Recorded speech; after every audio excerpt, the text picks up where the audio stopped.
My name is Rodney Lake. Does anybody hear me? Oh, that hurts, all right.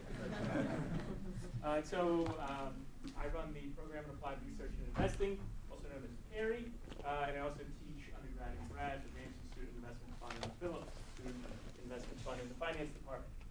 We have a treat for you tonight, an investing panel. This is part of our series, Wall Street 101, which we've started. This is obviously focused on private equity and venture capital tonight. Thank you for being here. Thanks to our panelists, and thanks for Lex for moderating today. This is PERI plus Office of Innovation and Entrepreneurship. Thank you very much, Lex and Jim Chung, as well as the Career Center. So thank you to Career Center, David Fowler, Career Center, very much appreciated. Without further ado, Lex McCullister, thank you for moderating. Well, good evening, welcome. So by way of structure, I'm going to take just a couple of minutes, less than a couple of minutes, to introduce each of the panel just by name and title. Then I'm going to give each of them 5 minutes apiece and ask them to introduce themselves better. But then also to describe their funds. We have venture capital funds, we have angel funds, and we have private equity, so please distinguish those for the audience. And then if you would please say a few words about the type of investments you like, the type that you don't like, and any kind of personality or preferences that your investment group has. Okay? Analysts, you make sense on that? So I'm going to do these alphabetically. I don't know how else to do it. So to my right is Tom Bazile. Tom is an advisor to GP Ventures. On the other end is Andrew Campbell. Andrew's a partner for investor relations at DC Capital. Next to him is Lisa Cuesta from Nextgen Venture Partners. Next to her is Mark Levine. Mark is the managing director for Core Capital Partners. And then last and certainly not least is Robert Schoberg from Perpetual Capital Partners. So I guess I'll stick to it alphabetical order. Tom, why don't you go first? Thanks, Lex. Good evening, everyone. Nice to go first. I like this. As Lex said, Tom Bazile with GP Ventures. We are an early stage venture fund based in Arlington, focused on high potential enterprises in enterprise and consumer SaaS and consumer products as a general sector. We invest directly with a reasonable range, anywhere from $10,000 to $100,000 in the deals that we engage with. We try to bring more significant capital commitments to the table based on the deal through partner firms and others. I'm looking forward to hearing what everyone else has to say, but what we're finding in the day-to-day, week-to-week, is that there's a tremendous amount of quality right now in the marketplace with regard to evolving companies and what they're focused on across a lot of different sectors: education, technology, financial services, and elsewhere. The big difference, I think, in what we see between deals that we really pursue and those that we decline, and we see quite a bit, is centered around how real the problem is that's being addressed, how significant it is. And the answer to that really varies a tremendous amount. And in addition to that, further to your question, Lex, of course, the value of the team, how cohesive it is, who makes it up, the potential in the market for the issue being focused on, among other factors we seriously consider. But it's a very, very exciting time. And that's not a soundbite. It really is a very exciting time. Steve Case just recently published a book called The Third Wave. If any of you have not read it, pick it up. It's a very easy read and a great read. Talking about his enthusiasm and his excitement around the third wave of internet and technology companies and the disruption that's going to bring to how consumers and businesses lead their daily lives. The first wave really being the advent of the consumer internet with AOL and others, the second wave being services like Google and Facebook. others, and again, the third being now. And it's very, very true. It's really proven to be true in the market, based on the young, hard-charging entrepreneurs that are out there doing what they're doing. So excited to be here, excited to be engaging with all of you, and look forward to follow-up. But I think we'll come to that. Well, do you invest in pre-revenue companies? We will, yes. Revenue is not an absolute mandate, but it certainly is an important, it's an important principle. We're going to, what we look at. Has the proof really been realized? The marketplace is the most important responder to an idea. The marketplace will tell you relatively quickly if there's a fit. And it's not absolute, but certainly something important. Okay. Andrew Campbell, next. Thank you. Thanks for having me tonight, Ronnie. Thanks for calling me up, and I'm happy to pinch hit in short notice. So my name is Andrew Campbell, and I'm partnered with DC Capital Partners. We invest in small to medium-sized companies in the government services space and the engineering space. And in terms of what we're looking for and how we think about it, and kind of the overriding thought process in terms of investments, it really kind of boils down to 5 words: vision, people, communication, differentiation, and ethics. So in everything we do, in every company that we look at, we spend a fair amount of time before we do anything, you see a lot of books, you see a lot of companies, you talk to a lot of companies, but if you don't have a vision of where you can take this company, then, we're really not all that interested. And again, we're kind of thinking about 3 to 5 years out when we have kind of the time when we're going to look to, sell that company. So that's a big part of what we do and where everything starts. Oftentimes we'll start with a company that has one capability, and we'll look to either build out that capability organically or kind of do selective add-ons along the way to build out a continuum of capability. I would say that's kind of where everything starts. And again, so as we sit around as partners deciding what we're going to invest in, if we can't create or think about a vision of where we're going to take a company, that's usually a good sign that we don't have what are we going to do with this? So we'll just pass on it and kind of go from there, even if it's a good company. So from that standpoint. The next point that we think about is people. And as you know, one of the things that I've 30 years in business, and I'm sure the other panelists would agree, at the end of the day, people are everything. And finding good people and talented people is kind of really what all makes companies move forward and do well. So we spent a fair amount of time, obviously, talking to the ownership, the current ownership, the C-suite, but equally as important, some of the folks down a couple notches and understanding, because the reality is, particularly in the private equity business, where we get involved in, sometimes the owner's looking to sell, they've taken the business as far as they want to, and kind of the next generation is going to step up and lead the company. So we spend a lot of time understanding what that next generation is all about and what they're trying to accomplish. Communication, I think that really kind of gets into how we're running a company, to make sure that as my mom used to say, you have 2 ears and 1 mouth, use them proportionally. So you spend a lot of time listening to companies when you're going and asking a lot of questions. It's usually, everybody likes the sound of your own voice, myself included. So you kind of drone on and don't spend the time to be quiet and actually listen to what they're trying to accomplish, or where they think the opportunity set is, or where they think they're deficient in that standpoint. So we think about that a lot. Differentiation, you want to build something different. You don't want to just build another generic product in the government services space. We spend a fair amount of time in the intelligence community. So understanding, technology around that and building out something, differentiated is very important.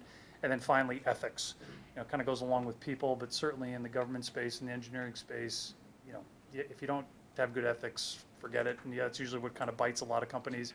I spent 20 odd years on Wall Street and kind of gone through all the stories that you hear there, traders hiding tickets in the drawer and all those types of things.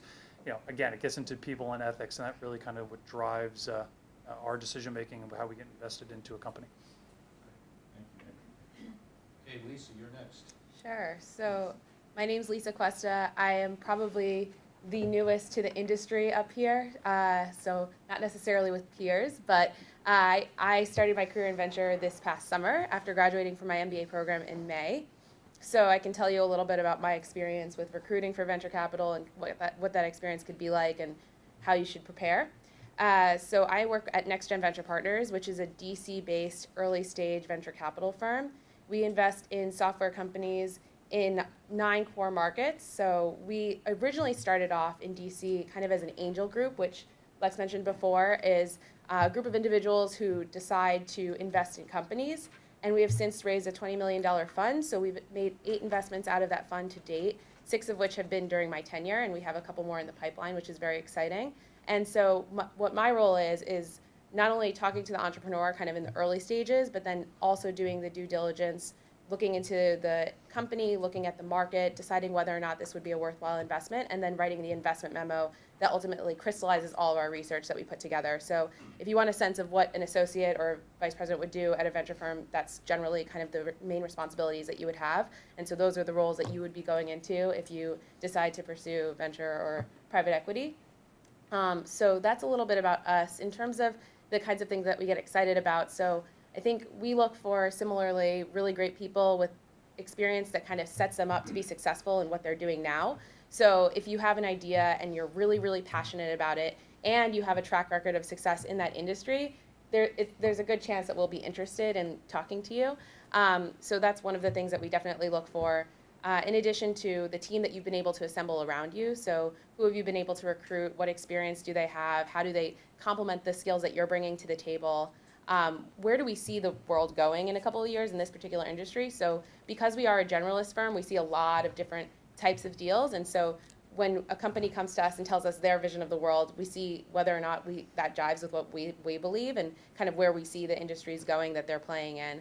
Another thing that's kind of unique about our model is because we've developed a network of venture partners. So that's about 600 people around the country who are entrepreneurs themselves, they're executives within the companies that they work in, and what they've signed up for is basically not only to help introduce us to companies and entrepreneurs that they meet in their areas, but also helping us do due diligence. So getting smart on an industry when we don't necessarily have the knowledge and know-how within our own internal team. So we really tap into our venture partners kind of throughout the whole process, not only to source deals, but also to help us research the industries and then help the companies after we decide to invest in them. So we think that we can differentiate ourselves by providing the companies that we invest in with this access to this network of people that we've developed. It's the same question I asked Mark. Do you invest in pre-revenue companies? Yeah, we're working on one right now. And any industries that you particularly like or dislike? Do you run from? I'm still wrapping my head around healthcare. I think there's a tremendous amount of opportunity and there's going to be a lot of change. I don't run away from it. I'm trying to learn more about it. I think that it's an area that obviously has a lot of challenges, and so there's tons of opportunity for startups, but it's not necessarily my domain. So I'm trying to leverage the venture partners that have experience in the area to get smarter on it. Okay, Mark Levine, please. Yeah, sorry. You gotta move that microphone around. Pass it around. Well, first of all, I'm a graduate of GW, so it's great to see so many people interested in venture. And when I went out to work for a small company, I remember, and the career office is also very much tuned into it. And when I went out to work for a small company when I graduated, the career office said, well, we have jobs at Procter & Gamble, and we have jobs at Exxon and jobs at Mobil. And so it's great to see this many people involved in, or wanting, at least interested in entrepreneurship and innovation. And hopefully more and more of you will find your careers there. So. I'm also on the board of advisors of the business school. So if you have any complaints or anything, take them to Nancy back there. So don't bring them to me. But so it's great to be here. I'm the founder of a firm called Core Capital, and we are located about 6 blocks from here, over on Connecticut and K Street. We've been in business since 1999. Some of you that are old enough remember that 1999 was kind of the beginning of what was called the bubble period. So it was kind of a good time and a bad time to start a firm. Since that time, we've invested in about 70 companies. We've invested $350 million during that time. We do tend to, we are a venture fund. So we do first, or a very early stage startup investments into technology companies. Some are pre-revenue. Some may have revenues of $3 to $5 million, but generally it's the first institutional capital. So when a company goes out and they're looking for their initial funding, we're the type of firm that they would come to. So we do specialize in certain areas. Our investors look for, because we get money from pension funds and endowments, and so they do look for us to have an expertise or a point of view on where a particular industry is going. So it's not really that we could say, oh, this great biotech investment came in, and the next day say this great cybersecurity investment came in. So we do tend to invest in various silos, if you want to call them that. One area that we invested in, we're one of the first investors in cybersecurity, and this is obviously a good market for cybersecurity companies. And as a marker, one of our early deals in cybersecurity was a local company called SourceFire. And Cisco recently bought, about 2 years ago, Cisco acquired SourceFire for $2.7 billion. So it's the type of thing when an entrepreneur comes in your office and gives you an idea, and 7, 8 years later, it didn't happen overnight, but 7, 8 years later, they get bought out for $2.7 billion. It's a pretty good window and indication of the vibrancy of the market and how well they did. But also when you do something like that, and we also invest in a couple other different areas that we can talk about later, but when you begin investing in an area and you do have some success, other companies that are starting up, first of all, you're aware of other companies that are starting up in that area because you're looking at competitors, you're hiring people from key companies, you're seeing which people are leaving, which people might leave a Cisco and start a business, so you tend to follow those industries more. And obviously in a company like SourceFire, where we're successful, 8 to 10 employees went out and started their own companies, and we would hope they would come to us for their funding. So it's the kind of industry and the kind of business we're in where if Nextgen maybe specializes in education technology, if somebody pitching an education business came into our firm to pitch us, we would naturally look at them and say, well, why are you here? Why didn't you go to Nextgen? Whereas I'm sure if a cybersecurity company went and pitched somebody else, the same question would pop up. Why aren't you going to the, were you rejected by those people? Did you, do you not even know they exist? Which is, so the industry tends to follow, like in any business really. If you're looking to buy soda, you look to Coca-Cola, or you look to Seagram's, or you look to people that are in that business. So our markets follow that as well. Thank you, Mark. All right, Robert. Yeah, perfect. Can I do a quick demographic test real fast? How many people in the room are, sophomore, freshmen? Can we raise a hand? A couple of those. How many are juniors and seniors? How many are graduate students? Okay. How many are looking to fundraise for their own company? How many are kind of looking at VC, private equity as a job? How many of you guys are lost? All right, that's good. All right, that's good. All right. So my name is Rob Schoberg. I work currently with a firm called Perpetual Capital Partners, and I'm a little different than the rest of the models here because I'm uninterested in really growing the new markets. What we do is more the private equity side, so we really focus on buyouts and focus on, what I would call companies that do. Our website says 5 to 15 million in EBITDA. We're not a traditional private equity fund. We are actually backed by the Albritton family, which is a local high net worth family in the area. And so we focus on more mature companies. Before I was at Perpetual Capital, I was with a firm called Revolution Growth here in the DC area, which is Steve Case and Ted Leonsis' growth fund. So we were focused on investing in companies doing 20, 30 million in revenue, really focused on going to, as you mentioned, this, that $2.7 billion kind of exit and really kind of push forward. And before that, I was with a UBS in Wall Street, UBS, and actually in their San Francisco office in their tech group out there. So doing IPOs, debt offerings, M&A for all the big tech companies out there that are based in Silicon Valley.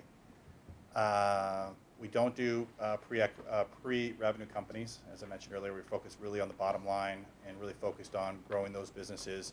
Our real sweet spot is finding the companies that have been family run for 30 years. The kids have no interest in being involved. They have no idea, never sold a company, never involved, maybe didn't even take any investments. And now they say, what do I do with this company? And we really focus on saying, listen, we're different than most investors because hence our name Perpetual Capital is invest for the long term. So we'll hold our companies for 10, 20, 30 years and don't really look at saying, okay, how do we exit this investment? We really focus on how do we just grow this business for the long term. And if someone comes along and says, listen, I'll buy that company for a price that we think is rich, then we'll sell, but until that point, we're happy to own it until the duration. So, Any particular industries you like or don't like? yeah, I don't like energy. I don't like healthcare, like medical devices. We don't do a lot of medical devices. Heavily regulated industries we don't do because our model is focused on the long duration, and as heavily regulated industries happen, they kind of go sideways or any direction that are out of your control. So you could have a business today and might not have one tomorrow. So our mandate's really focused on focusing on what's going to be here tomorrow. So I spend a lot of my time in the consumer space. I spend a lot of my time in the industrial space. Don't do a lot of technology anymore, as I once did with Revolution. Was more tech focused there. So. So panelists, let me ask you this. Let's go a little bit deeper on a deal that you did and that will highlight what you look for in a deal, what made this deal really attractive to you, what scared you about it.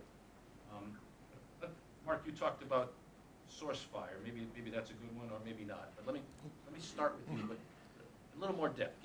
Illustrate what your process is, how you think with a specific case study. Yeah, I'll talk about a deal that we're recently doing, but in order for me to talk about that, I got to give you highlights of 2 prior deals.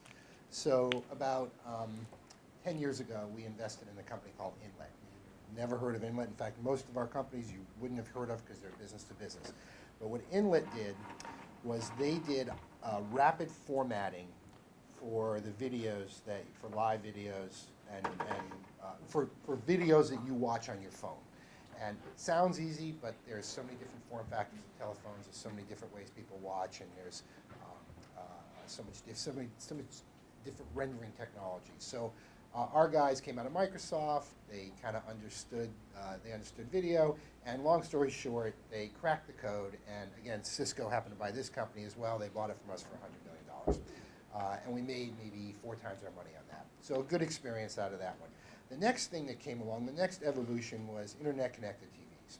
So about 10 years ago, somebody came to us, and a knowledgeable person in the industry came to us, kind of related to Cisco, related to Inlet, and said that they had an idea for pushing out software upgrades to internet-connected TVs. They're basically dumb computers sitting on your wall, and they get viruses. And Sony had just shipped 30,000 TVs that wouldn't turn off. And big problem, big money problem. So we created we actually created this company called Update Logic, and they came up with a very thin piece of software code that all the CEMs, 98% of the TVs out there today, have this little bit of software in them, and they allow automatic updates of software and virus protection to your TVs.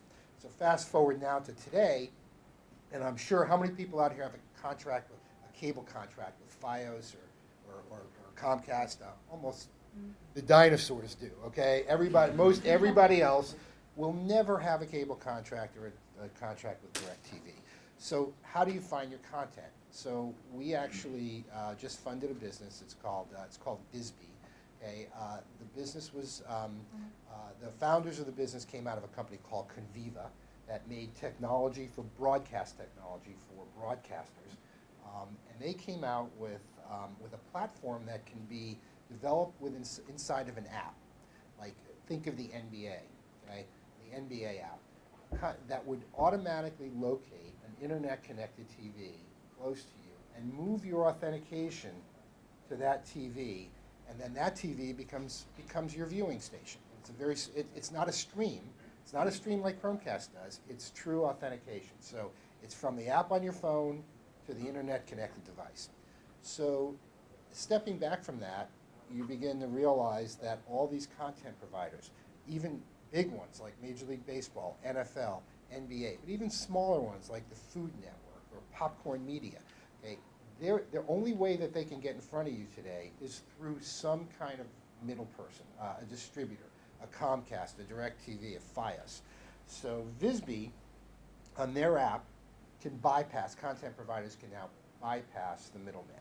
And they just launched 2 weeks ago at the Ryder Cup and they launched with, lo and behold, some of them did well, and it just kind of morphed and grew, and so I guess maybe the first thing I would say is you need to have some kind of track record, because these people, you need to be able to attract money, and then you need to be able to attract deal flow. And I don't know which is the chicken and the egg, which comes first, which comes second, because if you have money, people will find you, but it doesn't mean that it's always going to be the right people that will find you. So some kind of track record and some kind of expertise and something that distinguishes you on your ability to find good opportunities, and you can look at it from the opportunity side. So if you can find good opportunities, then you can use that to attract money. If you could attract money, you happen to be born into the what are they, the Allums? The Albert family, and you go, okay, well, you got the money, then you can develop the expertise and the deal flow. But you have to. It's a chicken and the egg. Which one do you start with? Which one do you go? And kissed a lot of frogs on my way to. And got lucky a few times, too, on my way to getting good companies. On the notion of, for the private equity side, I think there's a lot of people that, how do you build that track record, right? Especially if you're being in this room. I think there's a couple models that people have tried, and it's really, whether it's success or it's talent or luck, and it takes a long time to do it, but there's, a lot of fundless sponsors out there that should go find companies and then try to go raise money and then try to link 4, 5, 6, 7 of those together and try to say, this is my track record. Very tough to do. Because every deal you're doing, you're trying to raise money for, and it's like being an entrepreneur all over again. You're trying to raise money from someone. There's search fund models where you go and try to go buy a company, and you run the company, and it's really all about track record. Yeah, there's and it also depends on the environment you're in. There's an investor, I think they're in New York, and they raised a $20 million fund, and their model is they put $100,000 into every company that walks in their door. Okay, well, one of them could turn out to be Uber, and then they're really smart, right? None of them could turn out to be anything, and then they're really dumb. So, who knows? Do you mind sharing that address? It's unbelievable. I said, really? Is that what they do? Well, I'm not getting into my deals, but such as there's outliers out there. And from my perspective, I think I agree with what Tim was saying, but it's really a situation. You do have to pay your dues, and as I said, that's why it's interesting for me, reinventing yourself in your career. But if you want to be on this side of the table as the investor, you do need the gray hair to kind of, you've been through things, you've weathered things, you've kind of understand things, you've had success, you have a track record, and that's the that's a difficult part, and that's a kind of it's barrier of entry, if you will. So then it's just associating yourself, finding a good group of people. And I was talking before I sat down on the table, where do you start? Do you go to the big firms? Do you go to the investment banks? Do you kind of learn your craft and kind of go that way and kind of have a long-term goal? I'd like to do it by myself in 10 years. I think, you have to be somewhat patient and thoughtful as you kind of navigate that. But, on day one to say, I'm going to start a private equity firm, I'm going to start a venture capital firm, probably not all that realistic. Unless you have capital sitting there, No. It's pretty difficult to do, in my opinion. But I think you can build towards that over, a relatively, 10 years isn't, again, if you're going to live to 100, 10 years isn't all that much, and kind of go from there. Yeah, the other thing is,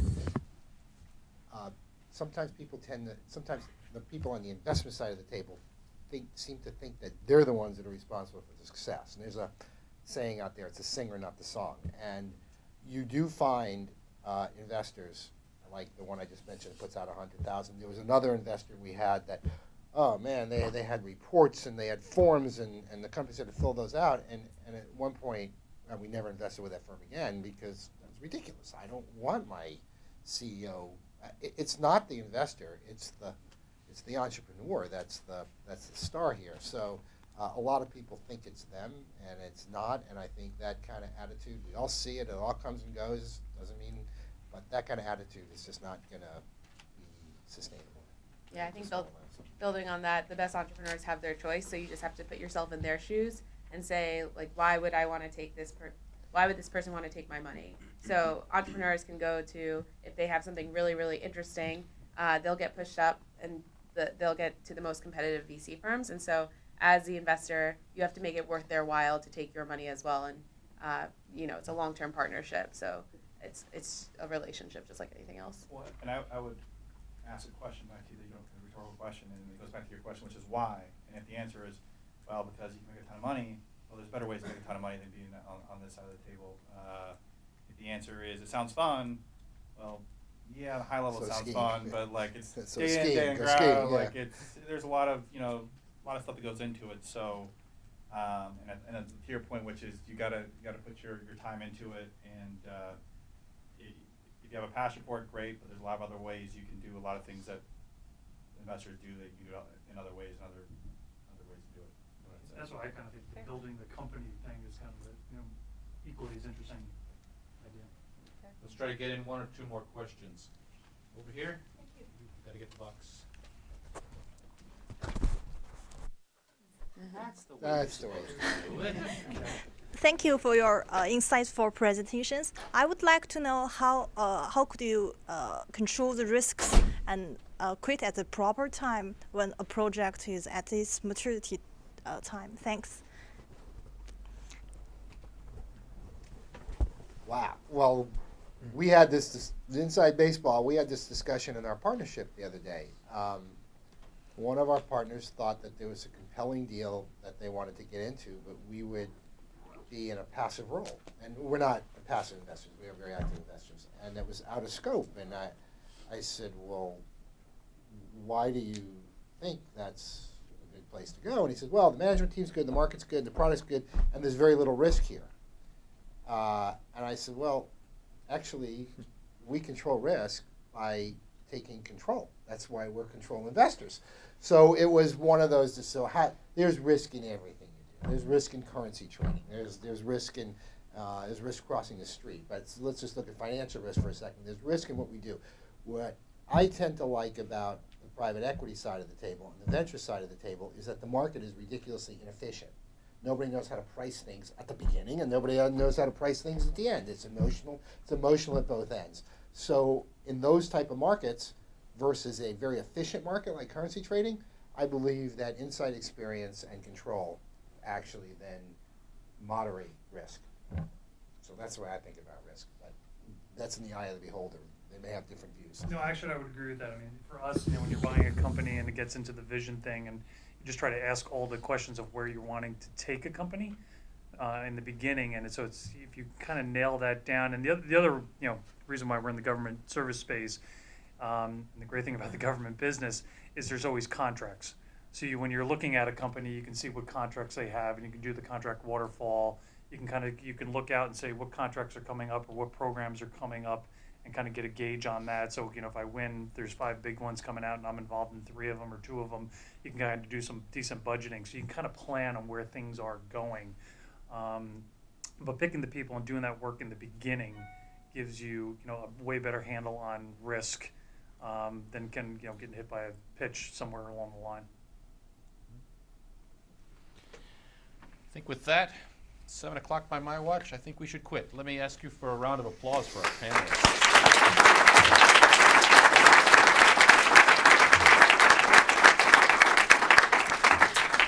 Rodney, thank you very much. I think we're officially adjourned. I hope Thank panelists, you. if you could stay around for a few minutes, I think answer some questions one-on-one, that would be grand. Thanks again.